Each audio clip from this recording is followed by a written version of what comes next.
I've been walking around this bloody jungle for 3 weeks now, looking for the lost city of Zed. I'm British, so I say Z instead of Z. Where the hell am I? Bro. Oh. Hello? You looking for some weed, bro? No, weed? No, the lost city of Zed. Bro, I swear on my mom's, you just said weed. What is weed? It's like 1905. What is weed? Hemp, bro. Bro, you don't smoke? Oh. You don't smoke, bro? Bro, you don't smoke? Maybe maybe a even there, but no, not any weed. I don't think you should say that, bro. I think we should cut that part out, bro. It's like a cigarette, is it not? I think you should just say cigarette. Okay, because now I'm kind of uncomfortable with your presence. Well, wait, what are you saying? Here, bro. I do have money. I've got money. Bro, this is a bartering system. We're in the jungle, man. All right, well, I've got some sweets here. Would you like some sweets? Nah, bro. I don't do that sugar, bro. I'm more of a savory guy. Savory. All right. What about this big gun? I could give you this big gun for this weed. I really want to try this weed. Yeah, I'll take that big gun because I'm probably gonna blow my brains out later because I live in the jungle. Okay. Well, here you go. Yeah. Well, this is like Z, man. Like this is I'm Lestat. My name's Stet. Wait. This is the city of Z. Yeah. We got like 3 dudes here. We're chilling. We came from the Americas like 6 months ago. We were low-key trying to get into that rubber plantation, but things fell through. Just like basic business stuff. Like some contracts couldn't get signed. Yeah, we kind of wandered out here. A lot. We were smoking a little bit. We were chilling, having some beers, and and now we're here. There's like 3 of us. There's like Gary and Rick. They live like 2 huts over. And yeah, bro. So if you want some weed, bro, we can chill. I mean, we got like some records. We got some vinyl. We got that's probably our favorite song. We played that one a lot, and we smoke a little bit and chill. But where's the gold, man? The gold. No gold here, man. The only gold here is is like your friendships and vibes. Well, I guess I made it then. The lost city of Zed. What you say your name was? I'm Percy Fawcett. Oh shit, bro! Wait, did your mom graduate in like 1878? I think so. Yeah. Yeah, I got banged your mom in high school, bro.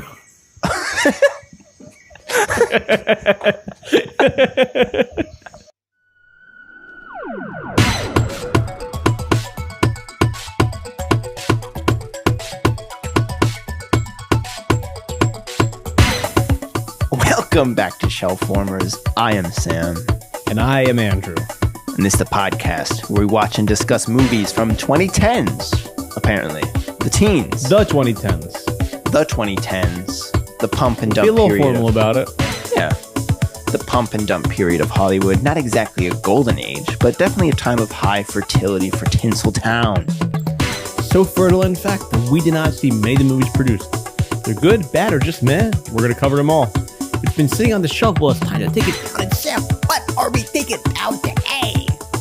Today we are going all the way back to, well, it depends what you look. If you're looking at the festival run, 2016. If you're looking at the kind of wider theatrical run, we're going all the way back to 2017. I don't know why Google does that. And is that like a Google like AI thing, or because I feel like it was an issue back in the day too, where it'd be like, oh, this movie came out in 2016, but it just premiered at the New York Film Festival then. Yeah, and then it came out months and months later. It should be when it's in theaters, because even on IMDb, it will do that a lot. Funky. Yeah, it would be like, this movie came out in 2016, and like it played at like Sundance. Technically, it was released for the first time, but it played in theaters. And I guess in this age, it maybe is important to have a distinction there, because some movies never play in theaters now. True. I do kind of like how IMDb has not really changed in the last 15 years. If anything, it's just gotten worse. Yeah, there's no like feed page where you can swipe. No. You're not really going to be drawn into IMDb for more than 10 minutes. it's like just Amazon ads. Yeah, that's all. I still prefer IMDb to Letterboxd. I know you like to scroll on Letterboxd. I do, but that's just because I love making lists. I have 230 lists on Letterboxd. Are these available like to the public? Most of them are private, which is a little scary. So why are they private? So because they're what's all the logic there? They all start as like they're works in progress, quote unquote. So then, how about when you finish a list? Why wouldn't you then? Well, usually I like to kind of tie it in with a movie I watch, and then I link to the list in the review. But right now I'm working on these mega slates, which I think I mentioned last episode. The 44 mega slates. These mega slates. Young Washington. They're all private. Sound of Freedom. My MAGA slates are definitely private. You'll enjoy this. But I was watching. There's some weird video that Robert Downey Jr. made for I guess the coffee brand. Oh, yeah, I do coffee now. Oh, that's called Happy. Like, come on, bro. You couldn't fucking think of anything else. Yeah, I'm happy. So what about it? Oscar winner, billionaire, playboy, former drug addict, Charlie Chaplin. And it's just like he had a videographer Charlie Chaplin at the Comic-Con, and he's just like filming all the Avengers in like a green room, getting ready to take a picture. And he's like, "A Grammer." He's like talking to Kelsey Grammer. He's like, "Grammer, you want one? You want one? Grammer, there you go." And Simu Liu was like, "This is the best." Like turns the camera, and it's like very weird. And they don't even talk to Chris Evans too. I'm like, he's the only one who's like, and Mackey's like, "This is good coffee," and it's like really strange. And please send that to me. Really freaks me out. That's my favorite variety of video. I also just have one more question for you. How many followers do you have on Letterboxd? Like, are you doing this like for the clout? Like, have you been getting like a following? Well, sometimes, I mean, everyone experiences this. Sometimes you'll review a movie and you'll get a random like from a random person. And it's always like, well, how did you find this review? Like, I'm not using Letterboxd and like searching for friends. No. So I'm not really looking for clout. Do you know my biggest review is? Tell me. I think it's the Lazarus Effect. What? Or how have we not done that on the pod? Or maybe it's one with like Paul Walker that also has like Lazarus in the title. I forget. Okay. And I watched it at a bar when I was out with my friends. I was locked into the TV, and I watched it, and a review is just I watched this at a bar, and it has like 40 likes. Because I guess bizarre. People have this similar effect. Like it's probably on like TNT. Fire. Yeah, it's probably on like TNT at a bar. I have 118 followers. Oh, I got more followers than you. Shit. 174, baby. 170. But you have more Instagram followers too. Yeah. I'm lapping you in that, I think. Let's try and get some more followers on our Instagram page. ShelfWarmers.instagram.com. ShelfWarmers.podcast. ShelfWarmers. We got 122. We got a steady growth. So about the same. Yeah. Anyway, folks, today we're covering The Lost City of Z, which, depending on if you're looking on IMDb, Google, or Wikipedia, came out somewhere between 2016 and 2017. And of course, this is the epic biographical adventure drama film written and directed by auteur James Gray. He's awesome. Love James Gray. He's such a smart filmmaker and smart guy. Very smart, very fun to listen to him talk. He kind of just sounds like, like a Woody Allen, New York liberal, Seinfeld watching guy. Yeah, he's just well informed. But yeah, they took Ad Astra from me in the edit. Ad Astra was taken from me. So I made Armageddon Time. Which almost sounds like another space movie. It could be the sequel. But no, it's actually a hard-hitting period piece starring Tony Hopkins and Jamie Strong. Anne Hathaway. And Anne Hathaway. Started for a comeback, you could argue. You could kind of put her in the credits of the movie as Anne Hathaway. And Hathaway. Yes, save money on text. But this is based on a book. Did you know that? I did. It's also based on a true story. Based on a true story. It portrays based on IRL. Based on IRL, the real British explorer Percy Fawcett, who was sent to Brazil and made several attempts to find a supposed ancient lost city in the Amazon. The book is by David Gran, who also wrote the book for Killers and also The Wager, which was supposed to be Scorsese's next movie, which I don't think is currently happening. But it would be nice. It would be nice. The film stars Charlie Hunnam as Percy Fawcett. Percy Fawcett, who, again, real dude, but I don't think he's not like one of the greatest explorers. No, he was just like a guy. He was just a guy. Yeah, he was just a guy. Robert Pattinson is also in here as his fellow explorer, Henry Costin. Jamie Bell. Is Jamie Bell in this? Is that not Jamie Bell? I think you're thinking of that's someone. He's got another little face, but I don't know if it's actually another Jamie kind of like Bell. A thin, like a Edward rat-esque guy. Edward Ashley. Oh, I that's not Jamie Bell. I stand corrected. Sorry, Jamie Bell. Ian McDiarmid. Emperor Palpatine. He's so like locked into that voice. We're sending you to Brazil. Like it's like he you still just hear sounds the like Emperor. him. It sounds like Palpatine. Yeah, like somehow Palpatine has gone through time and space. Somehow Palpatine has gone to Brazil. What's that meme of Oscar Isaac? Like somehow Palpatine has returned. Like yeah, fuck it. When are we doing Rise of Skywalker? We have to do that trilogy. Like I'm just putting my foot down. Like we have to do that trilogy. Should we do it before Starfighter? Yeah, which is in December? the spring. Oh no, wait, I think it's spring of 27. I think it's the big summer splash of next year. Sean Levy's Star Wars Starfighter. That was Wonder Woman. They play the Wonder Woman theme. No one notices. No one cares. Everyone's like, that's a good ass song. Like, why not? Starring Gal Gadot. Starring Gal Gadot as the Starfighter. She is the Starfighter. She really like fell off a cliff, bro. Like, what has she been in? Yeah, I wonder why. I guess so. Yeah. I wonder if there's anything she's said in the last decade that would have maybe tanked her career. Yeah, I don't know. I mean, listen, Wonder Woman's wrapped up. Like, that's it. Well, she's and what also was the other? Red Notice? Well, you know, she was Snow White, which could have been 4 years ago, could have been 2 years ago. I have no clue. I saw that in IMAX like a fucking idiot. Okay, Sam also this week said he wants to get rid of A-list because he's seen too many movies. So maybe I can see the argument now if he saw Snow White. Yeah, I saw Snow White just cause I could. Does Gal Gadot have anything on the docket, actually? I'm curious. Does she have anything else coming out? Me and The Rock will be teaming up again for Red Notice 2. Snow White was last year, if you can believe it.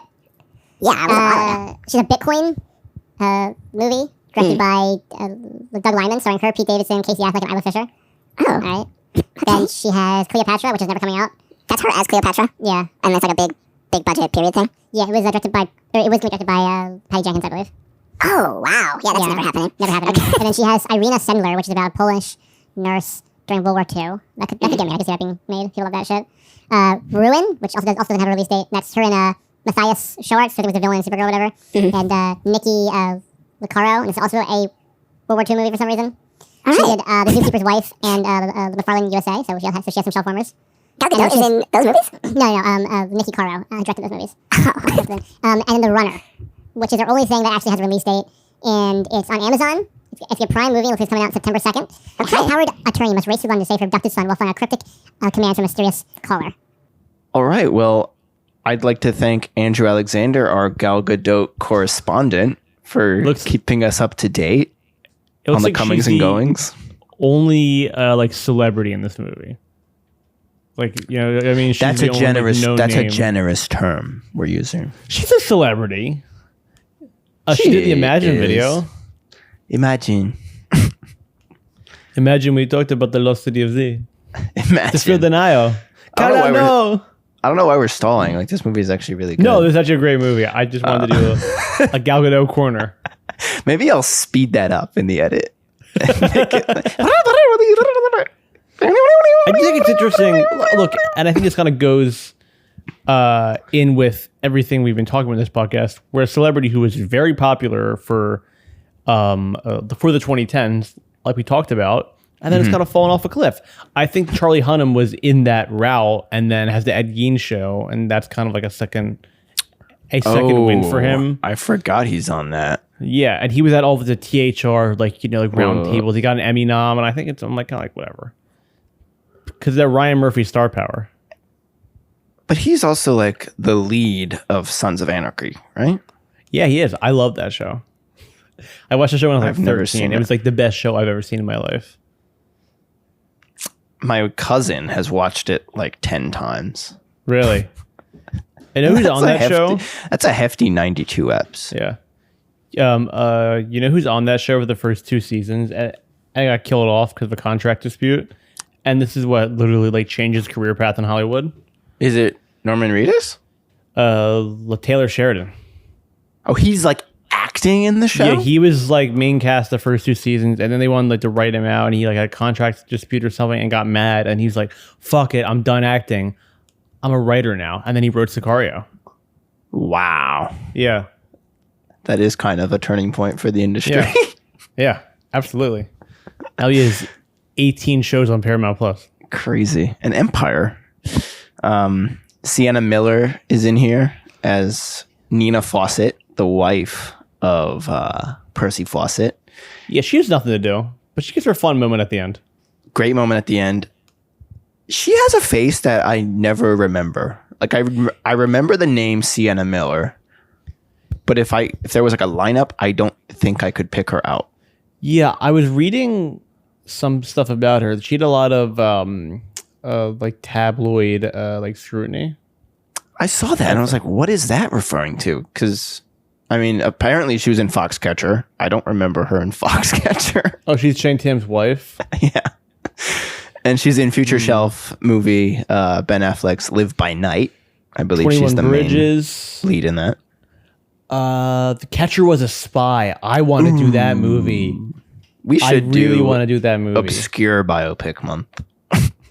That was like when Rudd was like, the maybe J.D. Rudd Salinger can do the Marvel. movie. Yeah, like when Rudd was like, maybe I can do like non-comedies and I can do other movies that you'll like that aren't like, the Marvel Apatow fare. And we were like, don't push I think we're Don't fine. I think we're fine, Rudd. Just be silly and be Ant-Man. Yeah, just be you. I thought she was Michelle Monaghan. Does she also make you think of her? I wrote down Bridget Monahan, who is maybe the same person. I'm thinking of Ethan Hunt's wife in the Mission Impossible movies. Who's Bridget Monahan? Michelle Monaghan. Oh, yeah. No, I was also thinking of Michelle Monaghan. Okay. Who the hell's Bridget Monahan? So she looks like her. Bridget Moynihan. Wait, what? Is Bridget Monahan a comedian? Bridget Moynihan is like in Blue Bloods. But you're deep in your rewatch, though, right? Yeah. You're deep in season 8 of Deep in Blue Bloods right now. But yeah, not a lot to do here. And finally, we've got Tom Holland in there as Percy's son, Jack Fawcett. It is jarring to see him after the overexposure, or not overexposure of him, but just the amount we've seen him because of the Odyssey press tour and the Spider-Man press tour, and seeing him looking like a man and seeing back to being a little boy. With a little fake mustache. I love the little fake mustache. Because he just could not grow a real mustache. No, because he's like 17 in this. So it's like he's kind of the perfect age of like he can do 14, but also like he can do 19 or 20 or whatever, He does look really young in here. He's perfectly cast. He looks like a little British guy. He gets father. It's all about nailing that father. Bother. But this is definitely a shelf warmer. I remember the poster. And I remember it kind of has like that mid-year. I remember the mid-year release where it's kind of like a kind of a buzzy movie and then just completely fizzles by award season. But yeah, this was my first time watching it. Here's my bombshell. I saw this in the theaters. Wow. Yeah. I saw it with my mother on like a matinee weekend screening. And I think I watched it because Charlie the Hunnam? Quieter Movie Talk guys. Oh yeah, they were No, hyping it up. I mean, I did like Hunnam, and I don't think I was in on Robert Pattinson yet. I guess actually it might have been Tom Holland. Civil War was out already. Civil War was out. Civil War, yeah, and Homecoming was coming out, so I think maybe also I knew it was like a Tom Holland movie, and I was excited to see him in a movie that wasn't just Spider-Man or Avengers. Apparently, this is a fact. Tom Holland was doing a backflip in the jungle just for shits and gigs, because I guess before Benson Boone, Tom Holland was the backflip guy, and he did a backflip in the jungle and broke his nose. Whoa! And he tells the story, and he's like, "Oh no, Marvel is gonna be so pissed at me with my broken nose."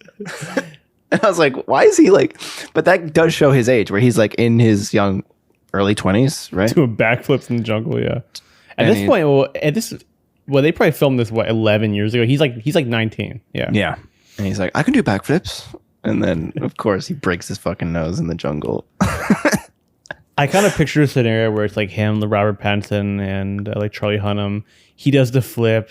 He lands weird. He falls and breaks his neck. Yeah. And they like bury him in the jungle, and then Kevin Feige just prints another one out. Yeah, we never hear from that first Holland again. Yeah. He's somewhere. He's somewhere in Brazil. He was never seen again. Now, did you watch this with your girlfriend who was Brazilian? I tried. I was like, because this is her last week before she goes to grad school. This is last week before she dies in the jungle. Before she goes off to the jungle. One out. But she was like, she's like, "Yeah, come over for dinner." And I was like, "Hey, so I'm thinking." I sent her the Letterboxd link. I was like, "Let's maybe watch this tonight."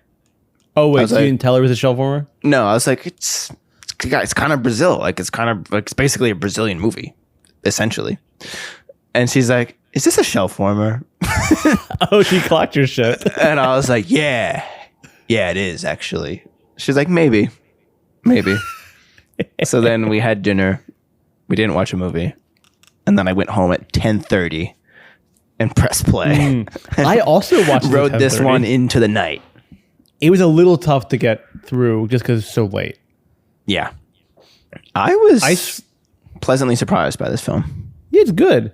I just to give my story really quick. I'm also watching it. I tricked Jill in a way. I was upfront, but I tricked her. I kind of sold her on the Robert Pattinson and the Tom Holland of it. Oh, you went that avenue. Yeah, she didn't know. We both have to practice deceit. Yes. And I was like, it's like these explorers in the jungle, and it's Robert Pattinson and Tom Holland. And she was like, "Oh, that sounds interesting." And she watched it with me. She fell asleep for like half of it. I would say she was up for the first 15 minutes, fell asleep until about an hour in, and then finished out the last hour. That first hour is like the best. Well, the first 15 minutes is first 15 minutes you should be asleep. Wake up when the expedition begins. She woke up when James Murray. Yes, that's his name. When they leave him is when, or no, when they. No, he fires his gun in the air when they first see the tribe, and the gunshot was what like woke her up, and then she was in pretty much until the end. Okay, that's good. Yeah. Do you want to quickly run through like the basic plot elements? Yeah, it's a like he's a major, I believe. When he starts out, like Percy Fawcett. Sorry. Yeah, he's a young British major. Yeah, visually looks a lot like Lawrence of Arabia, just with the British officers' suits and everything. Yeah, and his father has disgraced the family name. He was like known in Britain, he had some class, but he had a problem with drink and game, which I love that phrase, that term. Yeah. And he kind of has disgraced the family name. So he's a major in the British Army, but doesn't really have any awards or any more of like rank or stats because of the damage done to his family name. So he's sent out on this expedition to chart and map the line between Brazil and Bolivia. Yeah. and in order to settle like a trade dispute between those two things over these rubber plantations, and in the process finds the idea that maybe there were some ancient civilizations here that were more advanced than the white civilizations that, you know, that was kind of held up as fact in Britain and Europe and the Americas, and kind of spends the rest of his life trying to find this lost the city. And like I said, we said his helper's Robert Pattinson. He's like 8 on these journeys. And his son is Tom Holland, and they go out on adventures together, and eventually he dies in the jungle. Spoiler alert. And his wife is there too, you know? Yeah, I mean, yeah, she pops in every now and then. It's almost worse when they give a character like that, and like an established actress, like 2 scenes to be like, I also helped my husband. Like, it's almost like it's almost like the scene in Avengers Infinity or Endgame where they're like, oh, like she's not alone, and all the girls like come out. It's almost like I cannot wait to see that again. That's almost worse than not having a scene. Like, you know? And in the research, I found like quotes from Gray and Sienna Miller being like, we really wanted to make her a real character and give her, you know, really flesh her out. And I was like, I don't know if that actually happened, but I guess it's nice that you said it. He has a problem with that. I think there's like a dead wife or a wife on Earth in Ad Astra. Anne Hathaway is pretty thin in Armageddon Time. Yeah. I do plan on doing...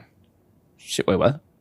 I was going to say that she was able to fight out of that hole because she has like that, like a Dark Water all in the same year or all in the last couple of years. And it was like, oh, she's going to play like sad wives like for the rest of her career.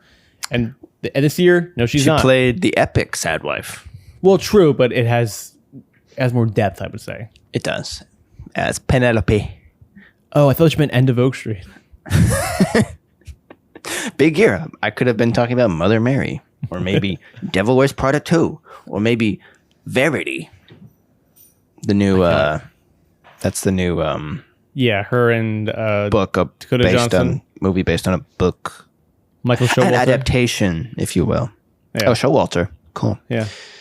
But yeah, pretty basic classical adventure story of this guy going into the jungle, searching for the lost city. And the way it unfolds is in this very classical way where, you know, Charlie Hunnam plays the man and he goes to the exotic jungle and he has his kind of crew of, you know, people who don't look as cool as Charlie Hunnam in this movie. I like the beard of Robert Pattinson, though. I was going to say Robert Pattinson is certainly a movie star, but he looks like a true, just like a guy, like him with the beard and the little glasses when he first shows up on the boat. He looks like those old photographs of these guys, where they're just like gaunt and the hair is just like growing out of their skull and they're famished and they don't. That's a visceral way to say it, but yeah. Like he just wears that beard and it's like so clear that it's actually his beard and he's got the hat and later Jill didn't recognize him until like a little bit like later on into the movie. That's great. That's great. Character actor Robert Pattinson. And the whole movie has, you know, the backdrop of the early 1900s. There's a pretty substantial World War I thread. Yeah, there's a which I did like not realize was happening. That was some of the coolest stuff in the movie. Talk with the gypsy too. Oh my god, incredible! I love all that. Yeah, they're in the trenches. They're like underground, and they're like, oh yeah, there's like a psychic here, and she's like, it's your destiny. Like, it's your destiny to find the city. And this is after he's already made one expedition to Brazil. Again, he's only there for like mapping purposes. It's only once he gets there that he gets kind of tipped off that maybe there's a lost city somewhere to discover. So then he goes back and pitches this whole expedition to find the lost city. And it generates a lot of, you know, excitement about it. And then does he go back a second time and then the war breaks out? He goes back a second time. Yeah. Then he comes back kind of empty-handed? Yeah, which I think my favorite sequence in this movie is after the first time he goes, when he said he kind of proposes that there's this lost city. he goes back and he goes with I guess his old crew, and he goes also with this famous biologist James Murray, I believe his name is. Let me double check that. Played by James Murray, Angus McFadden. McFadden, yeah, who gives maybe the greatest performance of the movie. Yeah, he's fantastic, and he's like this kind of like classic adventurer. Like he spent time in the Arctic, and he goes with him in order to find this whole thing. I find this lost city of Zed, and he pretty much goes insane. Like he fails immediately. Like he can't is keep up in the heat. immediately He's out of shape, straggling behind. He's overweight. He's hungry.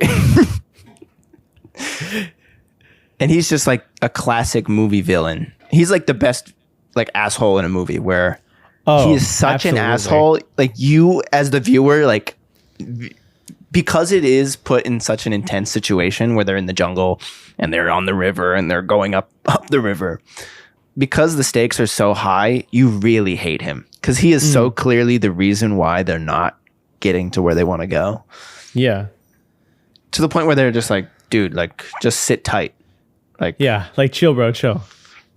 Then Charlie Hunnam comes back to find him, and there's this empty box of like chocolates and caramels, and Charlie Hunnam's like, this is his most like acting scene. He's like, this was for my family. My family sent these. These were to share with everyone, and he just eats the whole box of chocolates. I was rather hungry, but also I feel like he does a really good job of portraying the like reality of men in that time, and maybe also just the hubris of men in general throughout history, where he's like like lauded. He's got this big like larger than life guy, an adventurer, and everybody's just and he's like yes, I want to go. I say we go, and then immediately is like cut down, and he's sniveling, and he's like pathetic. And it's like so good. It comes across. I like what it's doing because it's thematic, but it's also an entertaining adventure movie. Where there's that scene where Hunnam's like, we have to go to the Lost City, and Dudley from Harry Potter is there. Harry Melling. What's his name? Henry Melling. Harry Melling. Dave. He's built a nice little like resume. Yeah. So he shows up. He shows up and he's like, he's clearly crazy. El Dorado. Sure. And everyone's kind of like, ha, ha, ha, ha, ha. But I found that scene also like really fascinating. Oh, so Murray kind of inspires the group because he is this leading voice as an explorer. But there's not even like the movie cuts forward to him already being like a sniveling loser, which I love. Yeah. Like it cuts ahead to him sweating in the jungle. And he's like, this bag is awfully heavy. Maybe I should shed some of it. Like, no, dude, like you're going to die out here. And he Hunnam, that's all he wants is to find this city. And he is this complicated character because he does abandon his family. I thought that was great where they just keep where it feels like he's only in the jungle for maybe like 10, 15 minutes at a time. Mm-hmm. Maybe a little bit more, a little bit less. And he comes back home and just his kids are older.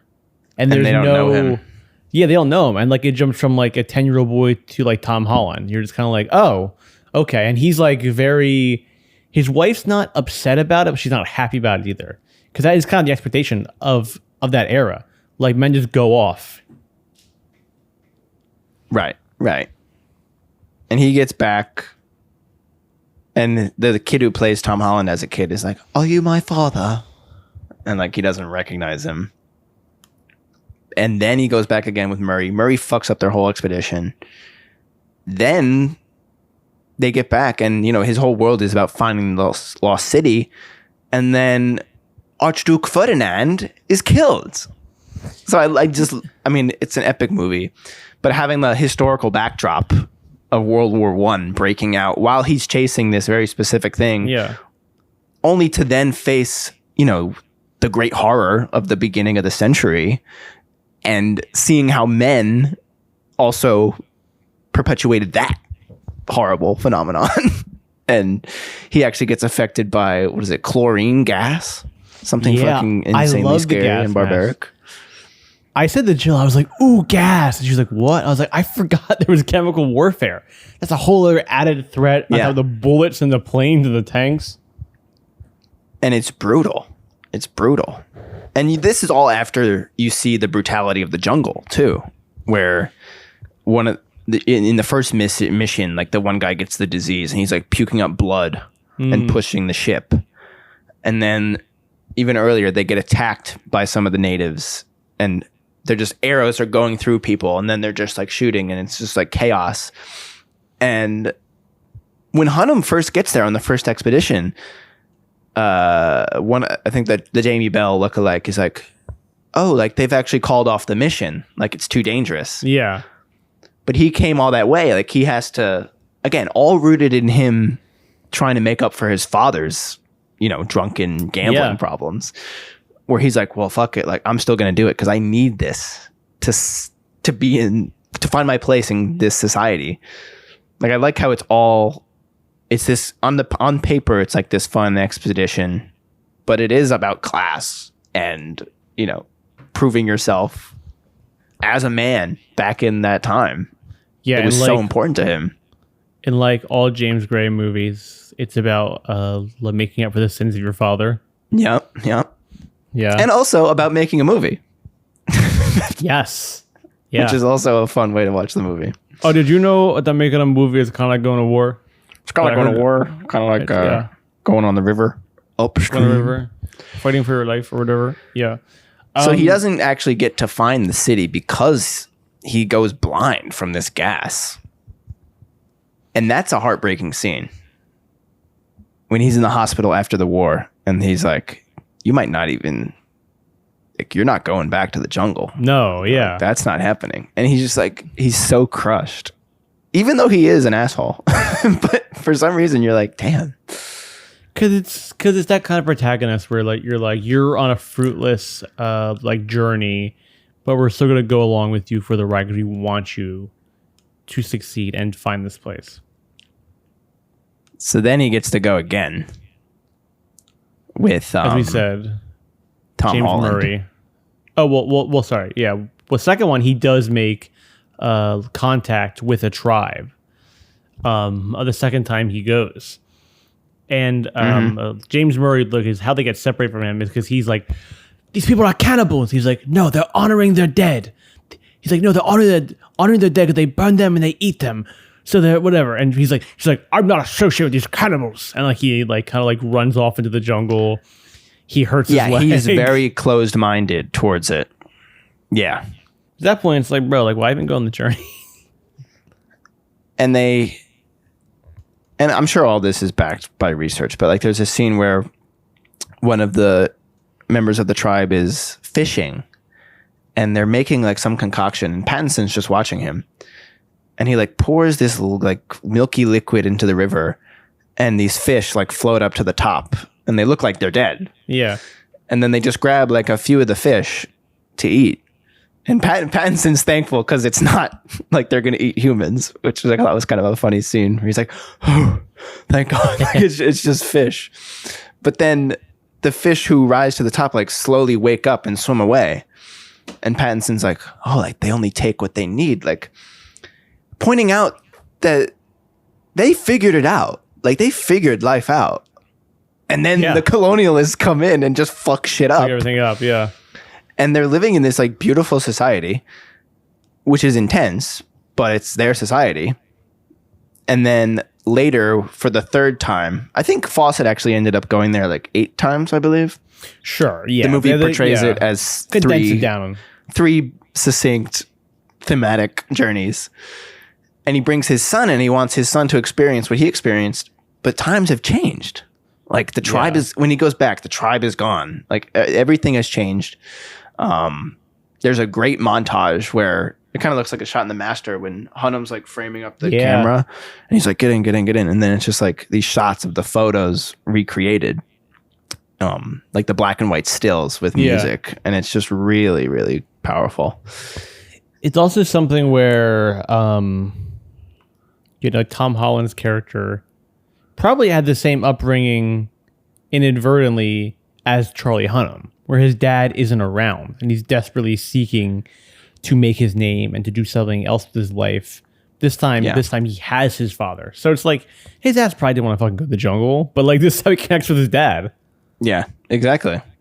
And then when he gets there, it does get pretty intense. And I did look him up on Wikipedia halfway through watching the movie, and I did see that on Wikipedia, like Fawcett died in 19 He died in 2025. In 1925. And the movie builds up to this big final expedition in 1924. And I was like, oh, geez, like, what is going to happen? Is he going to find it? And then they get taken. And this is all, I guess, speculated. Yeah, because it's not a 1-for-1. Yeah, but his remains were never found, and the son's remains were never found. But the movie portrays it as they get taken in by this tribe. And Tom Holland actually gets a "I don't feel so good, Mr. Stark" moment.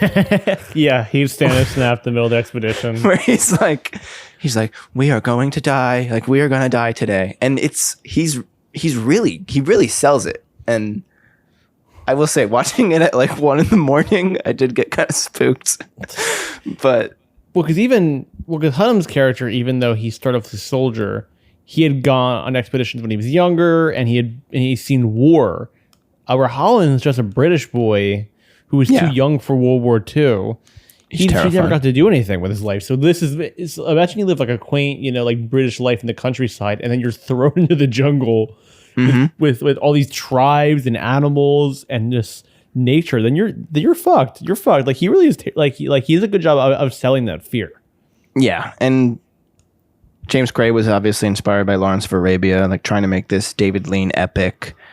But he also wanted to give it some hallucinatory, more dreamy, like visuals, which I think pays off, especially at the end when the tribe takes them in and they kind of slowly like put them to sleep. And Hunnam's like, the sun's like crashing out, understandably so.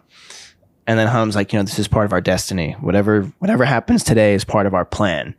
And he's like very content with whatever's about to happen. Then you cut forward like a few years later, they're basically gone. Sienna Miller is talking to one of the old British guys, like, we need to send more men. We need to send more men. Find my son and my husband. And you can just tell like it's not going to happen because it's literally the jungle. And the last shot of the movie is her walking down the steps in the geology center, whatever it is. And it's this cool ass shot that starts in like the mirror, right? She like walks down the steps and you see her go out the door in London. She goes out the door, but it's like this surrealist painting looking shot of her entering the jungle. Yeah. And that's the last shot of the movie. She's joining her men. I found it to be very effective by the end. Yeah. It gives her a great final beat that after the movie kind of like not serving her the whole time. You know? Shot by Darius Kanji. Yeah, it looks incredible. It's a great example. So it looks beautiful. The Master is a great example of what you said, of a modern movie that really does this well and does look well. I was so happy when it started with how it looked. I was like, oh, thank God. Like, it's period and it looks good. I did some research on the actual guy just for the podcast. By that I mean I read a Wikipedia page about it. So, and I was kind of reading some of the theories about what happened to him. Mm-hmm. And I did read one that said that some people think he never wanted to leave the jungle. Like he knew he was going to die there. So that's also maybe James Gray was kind of pulling from that a little bit too. There are a lot of theories. Robert Pattinson's character in real life said that he doesn't think he was killed by natives because when he was there, he was always so good with native people and kept, like good relations. And obviously, times had changed, but he believed that he did not die from the natives. And it was more likely that he got lost or he got injured and he starved to death. I mean, it's like Amelia Earhart and all these other people who are just like gone. Yeah. And there's like there's no resolution. No. And there's just something so unsettling about that. Absolutely. And when the film takes place, like in the early 1900s, where the world is still expanding, globalization is about to really go in full swing after the world wars.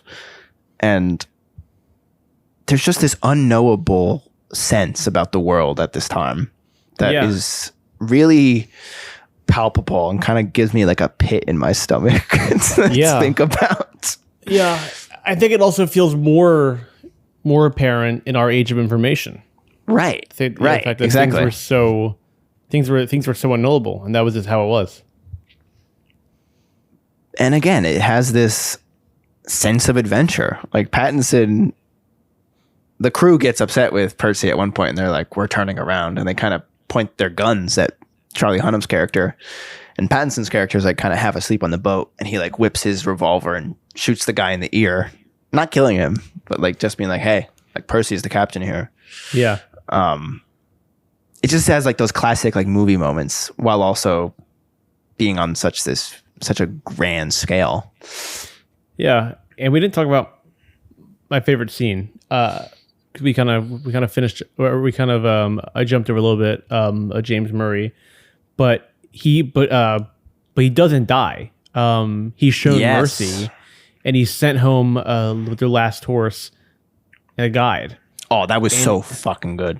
Yeah, and eventually he doesn't, or eventually he comes home after they all think he died on the way back home, and he's just, what he said, this kind of this classic adventurer guy. He's a lot of ego, has a lot of pride.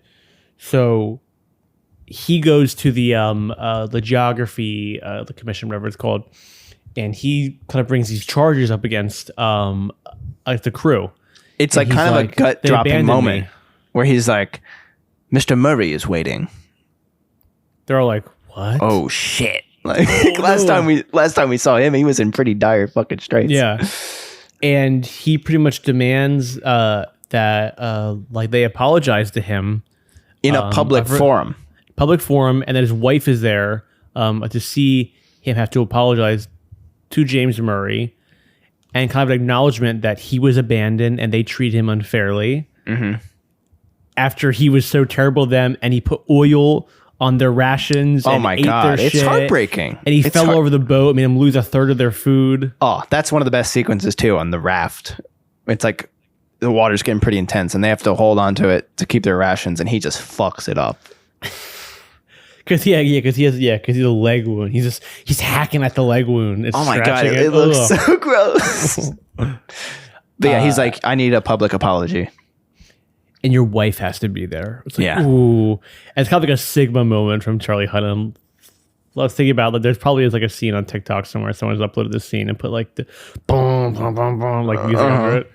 But Charlie Hunnam's like, he puts him right in his fucking place. He's like,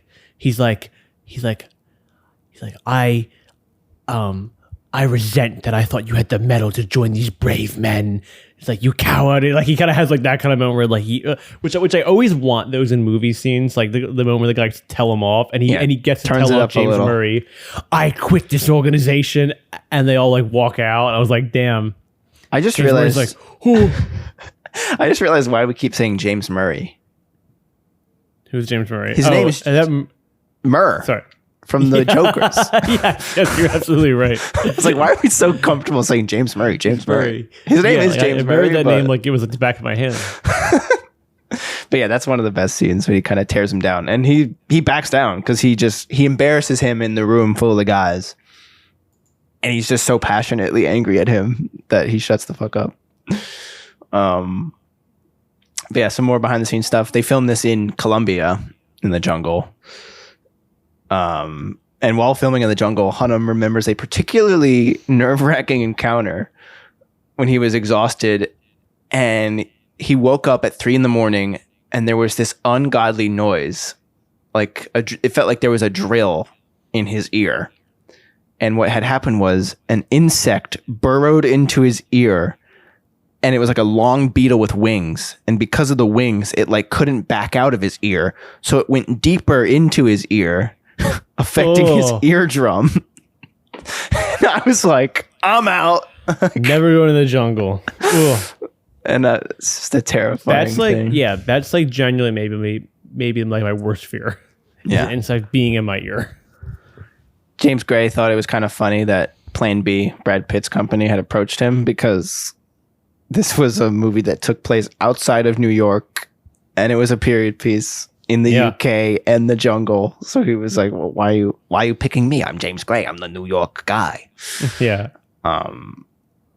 But then it got me down this road thinking, and this is true, because it was back in like 08, 09 that Gray was given the book.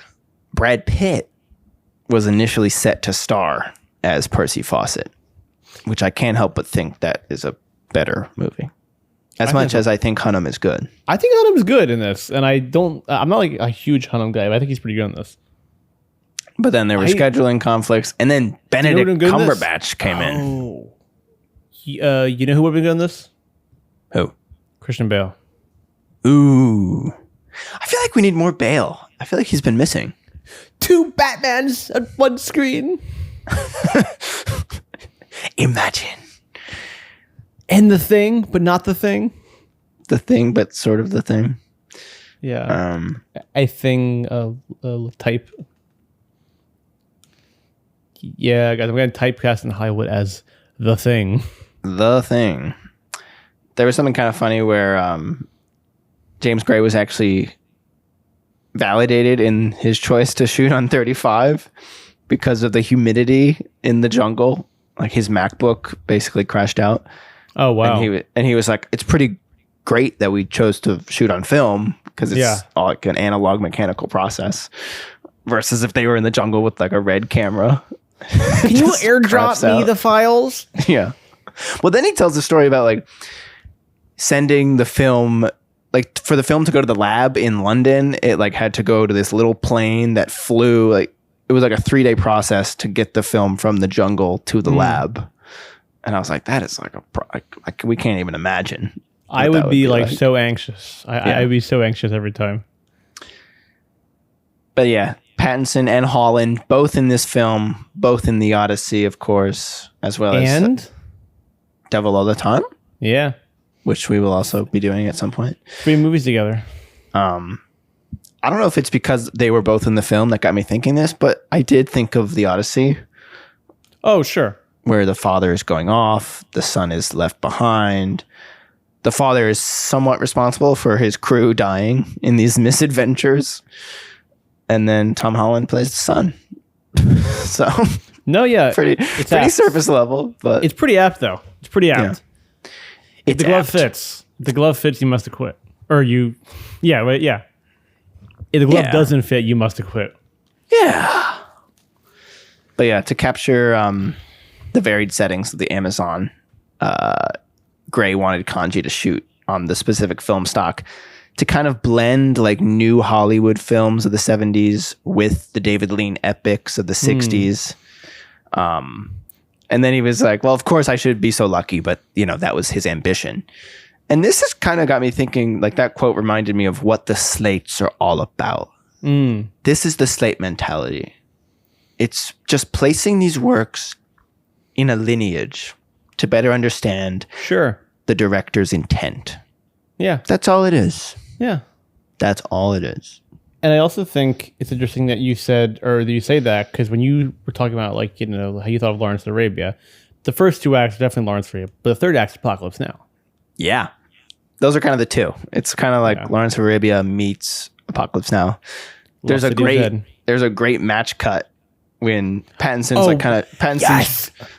I love this one. Pattinson's drunk on the boat, and Hunnam's like, there will be no drinking on my quest. And he pours out the flask in the sink, and the liquor just like rolls across the sink, and then boom, match cut to the train going on the tracks, blowing out smoke. I went one of the most satisfying cuts. Was Jill awake for that? She was, and she didn't get why I was so excited, and she thought it was blood, and I was like, no, it's liquor. Jill, it's a match cut. It's evoking Lawrence of Arabia. Sammy, you got a slate for me? Oh, I got a slate. Sammy Slade. You know that I want Sammy Slade. Where can I find other movies like that? So yeah, as I mentioned, kind of like Apocalypse Now, Lawrence of Arabia, but I went in a different direction. First up, we've got The Lost World from 1925. I thought you meant that Jurassic Park movie. No. The Lost World from 1925, of course, based on the book by Sir Arthur Conan Doyle, who was actually a close friend of Percy Fawcett. Oh, wow. And there's an explorer. The movie's basically about this guy, Professor Challenger, who's based on Fawcett, who announces that prehistoric creatures are alive and flourishing in the Amazon jungle and declares his intention to mount an expedition proving his point. And this is kind of huge influence on King Kong, like early classic dinosaur effects. Obviously, Jurassic Park, The Lost World's namesake. But yeah, also interesting that the movie came out the year that Fawcett went missing. Yeah. So I would be curious to check that movie out. I would be too. I haven't watched it. I'm not. Movie night on the back deck. The Lost World from 1925. Wait, well, because is that a silent movie? Yeah. Okay, yeah. When did it transition over? Like 30s? Jazz Singer was 27. A Werner Herzog film is next here with Aguirre, Grizzly The Man? Wrath of God. Oh. Oh. I was saying Grizzly Man. That could be Andrew Slate. But yeah, Klaus Kinski stars as a Spanish soldier who leads a group of conquistadors down the Amazon River in South America in search of the legendary city of gold, El Dorado. So, again, haven't seen it. Dying to watch it. And then finally, a film I watched a few months ago that I think might actually be better than The Lost City of Z from 2015, The Embrace of the Serpent. Oh. Which is a really cool movie. It's in black and white, and it kind of blends it's like a dual storyline movie where it kind of blends the first quest with the one where he's older and brings Tom Holland, where it's shot, again, black and white, 2 journeys across 30 years, and it kind of more focuses on the perspective of the natives, which is cool, and also takes place in the Amazonian jungle. But instead of the city of gold, they are searching for a rare plant. And it's really, really cool. And it's even more hallucinatory and dreamlike, and has some of the best looking black and white photography you'll see. So I thought you were going to say my slate. I thought you were going to say Gold. Gold. Gold, starring Matthew McConaughey. When does that take place? I don't know. Gold. Who knows? Who knows? Yeah. Bleh. Well, Sammy. Simple, easy. Simple dimple. Are you going out into the jungle? Feel to hunt for the lost city of Zed Blu-ray that I have hidden out. You hid the Blu-ray out there? I hid the Blu-ray out there. Are you going out to find it for one last adventure? Were you sitting home, loving your family, loving your wife, loving your kids, and just watching reruns of Seinfeld on TV, just like James Gray? Just like James Gray. I'm going out there and finding this Blu-ray because I actually do feel the urge to rewatch it soon, which is rare. Really? Yeah. I like how episodic it is. So maybe I'll just dive back in and watch James Murray's scene. Maybe we'll chop it up and put it on TikTok. Who knows? Did you watch this with your dad? I watched this by myself. Oh yeah, you said that 1 a.m. Yeah. 4 feet from my TV. I wanted to get super close. What about you? I think your dad. I think your dad would love this movie. I think he would too. I actually told my grandma to watch it, and she watched it the next day and was really into it. Because she loves all the British actors born after 1975. I do think Cillian Murphy could also be good in this. He's Yeah. Irish. I'm going into the jungle. I I'm glad I gave this one another chance. I remember liking it when I was 16, I guess, whatever. Yeah, what the hell did that kid even know? Yeah, you know what? I remember really liking it in the theaters. So, it's one of those.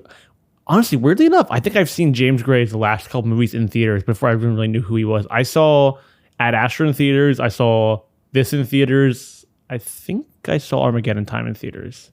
I definitely saw it in theaters. Of course, he's got Paper Tiger coming up, which I'm very excited for. With that's with Adam Driver, right? Adam Driver, Miles Teller, and ScarJo. Takes place in 1986 New York in the summer before the Mets win the World Series in October. So it is right in our wheelhouse. Right in our wheelhouse, yeah. Cool. Yeah, I'm going to the fucking jungle. Yeah, baby. Yeah, baby. Yeah, baby, yeah. I'll take you out some Austin Powers, baby. Make sure to follow ShelfWarmers at ShelfWarmers.podcast. Yeah, baby. Yeah, baby. Sounds good. And next week, I don't know Dr. Evil. Or do you want to be Austin? I'll do Dr. Evil. Yeah, baby, yeah. I don't know When's Austin Powers 4 coming out? Soon. There's fucking commercials. Yeah, the commercials sold it. They were like, see? You can still do it. You can put the makeup on. I'm not sure what we're doing next week. Was pretty funny. Yeah. But that's that for the Lost Sorry, City. guys. We're not going to talk Mike Myers for 5 minutes at the end of the podcast. Even though I could right now. Even though we fucking could. We really fucking could. Right. Yeah, I'm not sure what we're doing next week, so. We'll figure it out. We'll post it in the description on socials and for the podcast. Cool. Guys, thanks for watching. We love you. We love you so much. We mean that. Yeah.